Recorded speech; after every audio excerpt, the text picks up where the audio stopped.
السلام علیکم ورحمۃ اللہ وبرکاتہ۔ الحمد للہ رب العالمین والصلاة والسلام علی رسولہ الکریم نبینا محمد وعلی آلہ وصحبہ اجمعین ومن تبعہم بإحسان إلی یوم الدین، اما بعد۔ سبحانك لا علم لنا إلا ما علمتنا إنك أنت العليم الحكيم، اللهم علمنا ما ينفعنا وانفعنا بما علمتنا وزدنا علما، اللهم إنا نسألك علما نافعا ورزقا طيبا وعملا متقبلا، اللهم رحمتك نرجو فلا تكلنا إلى أنفسنا طرفة عين وأصلح لنا شأننا كله لا إله إلا أنت۔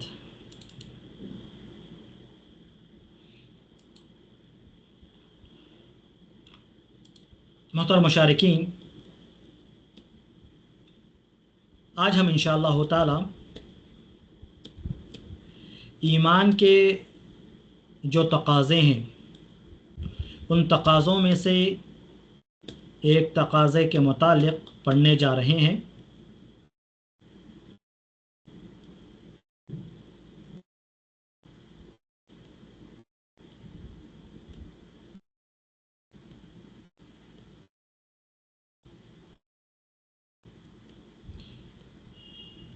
آئیے سب سے پہلے ہم حدیث کو پڑھتے ہیں اور پھر اس حدیث میں جن باتوں کی طرف اللہ کے رسول صلی اللہ علیہ وسلم نے ہماری رہنمائی فرمائی ہے اس کے تعلق سے پھر ہم انشاءاللہ تعالی آپ کے سامنے چند اہم باتیں رکھیں گے۔ اللہ تعالی سے دعا ہے کہ اللہ رب العالمین ہم تمام کے اس درس میں جمع ہونے کو قبول فرمائے۔ اللہ تعالی دین کے علم کے لیے ہمارے سینوں کو کھول دے، ہمیں اخلاص عطا فرمائے، عمل کی توفیق عطا فرمائے،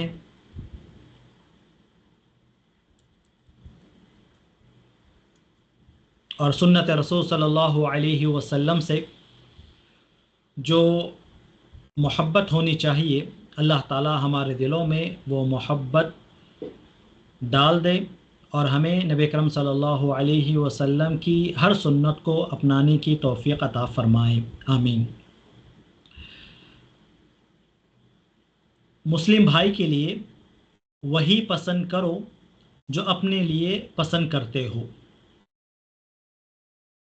وعن انس رضی اللہ تعالی عنہ عن النبی صلی اللہ علیہ وسلم قال والذی نفسی بیدہ لا يؤمن عبد حتى يحب لجاره ما يحب لنفسه۔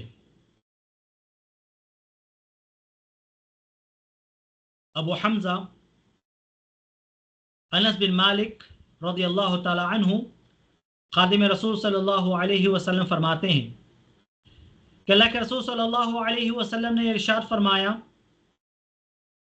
اس ذات کی قسم جس کے ہاتھ میں میری جان ہے، کوئی بندہ مومن نہیں ہوتا یہاں تک کہ وہ اپنے ہمسائے کے لیے اپنے پڑوسی کے لیے، بعض روایتوں میں آیا ہے اپنے بھائی کے لیے، اپنے مسلم بھائی کے لیے، اپنے پڑوسی کے لیے وہی پسند کرے جو وہ اپنے لیے پسند کرتا ہے۔ اس حدیث کو امام بخاری نے اور امام مسلم نے روایت کیا ہے۔